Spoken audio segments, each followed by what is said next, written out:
Hola, bienvenidos jóvenes estudiantes. En la clase del día de hoy vamos a ver el tema de patrón diafragmático. En este caso tenemos la patología que se puede valorar por rayos X de tórax, que es la hernia diafragmática. Bueno, antes de empezar, agradezco como siempre a los autores de las diferentes imágenes, ilustraciones, esquemas que fueron usadas en esta clase, tomadas de diferentes sitios de la web para uso exclusivo del proceso de enseñanza-aprendizaje. Les voy a compartir en este momento la presentación de la clase del día de hoy. Entonces, en el patrón diafragmático tenemos nosotros como patología la hernia diafragmática. Recordamos que anatómicamente el diafragma es aquel músculo que se encuentra dividiendo, separando, limitando la caja torácica o las estructuras del tórax y las estructuras del abdomen. Esa es la función del diafragma. ¿Cómo vamos a ver nosotros el diafragma normal? Tenemos orificios fisiológicos. Aquí tenemos el orificio por donde pasa la vena cava inferior. Por aquí el parte del tubo digestivo, en este caso el esófago. Y en la parte posterior, la estructura vascular. En una hernia diafragmática lo que sucede es un defecto de la continuidad, es decir, va a haber orificios anómalos en el diafragma por donde va, en este caso vemos nosotros el esquema, va a deslizarse o va a pasar o va a atravesar contenido del abdomen, es decir, más que todas esas intestinales, intestino delgado, colon, o como se ve en este esquema, el lóbulo izquierdo del hígado, del abdomen hacia la cavidad torácica, hacia la cavidad torácica. Recuerde que el intestino va hacia la cavidad torácica, no va hacia el pulmón. ¿Qué sucede con el pulmón y estructura del mediastino? Van a ser desplazadas hacia el lado contrario. ¿Por qué? Porque las asas intestinales van a ocupar espacio. Quiere decir que la hernia diafragmática está en el emitora, en este caso, en este esquema, del lado izquierdo. No podemos decir que la hernia diafragmática está en el pulmón izquierdo. ¿Por qué? Porque la hernia no se mete en el pulmón.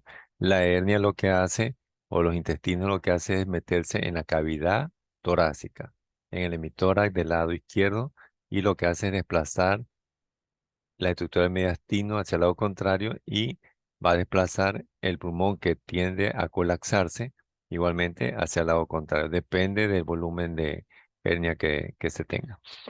¿Cómo se va a dar esta hernia diafragmática? Por los defectos que van a existir, es decir, durante el desarrollo embriológico fetal, va a aparecer estos defectos, cualquiera de estos tres, en la parte anterior, es decir, inmediatamente detrás del esternón, es decir, dentro del diafragma y un poquito hacia la izquierda este orificio, y si sale el contenido abdominal, por lo general asas intestinales, decimos que correspondería a una hernia de Morgagni.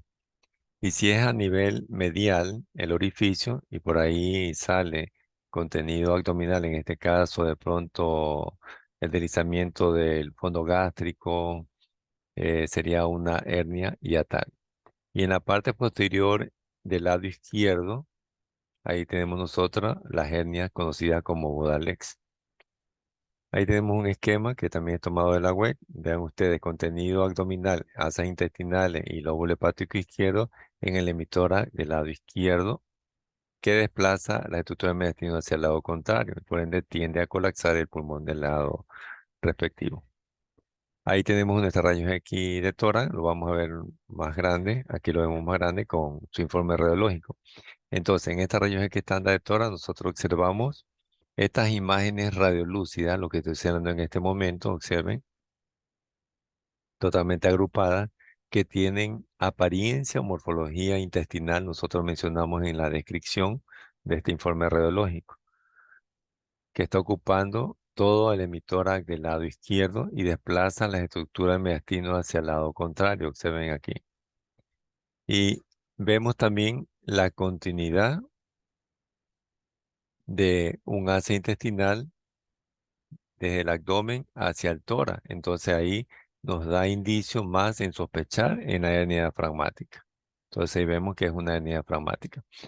Pero si no observáramos en este momento aquí esta asa intestinal que se continúa del abdomen al tórax, entonces ya tenemos que hacer el diagnóstico o la correlación diagnóstica en estas rayos X con la sintomatología del paciente, de pronto con la auscultación, entonces vamos a escuchar peritaltismo, ruidos intestinales, etcétera.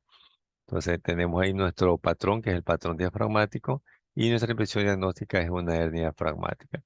Después de hacer este estudio radiológico, que es la estándar de tórax, también podemos recurrir, si que de pronto el diagnóstico no es definitivo, todavía hay duda, a otros estudios, por ejemplo, un estudio contrastado, o de pronto yendo un poquito más allá a la tomografía. ¿Qué vamos a encontrar nosotros en la tomografía? Si observamos aquí, esta tomografía está en plano coronal, se ha tomado tanto el tórax como el abdomen, por lo general sucede y lo encontramos en el paciente pediátrico. Entonces observamos distensión aérea de asas intestinales y también vemos que esta imagen de aquí, hipodensa aérea, que por su morfología corresponde al estómago y por acá parte del intestino delgado, está hacia el hemitórax del lado izquierdo. Entonces tenemos aquí una hernia diafragmática izquierda. Otra hernia diafragmática, pero aquí en este caso vemos esta imagen hipodensa aérea que por su morfología reconocemos que es el estómago, pero está hacia la región medial, entonces la conocemos como hernia hiatal. Es una hernia diafragmática, pero de tipo hiatal. Y acá es el mismo paciente, pero en un plano sagital, vemos la hernia hiatal, el paso del estómago hacia el tórax por el orificio medial que vimos nosotros al inicio en el esquema de anatomía patológica, una hernia diafragmática que es una hernia hiatal. Bueno, entonces tenemos como patología del patrón diafragmático la hernia diafragmática.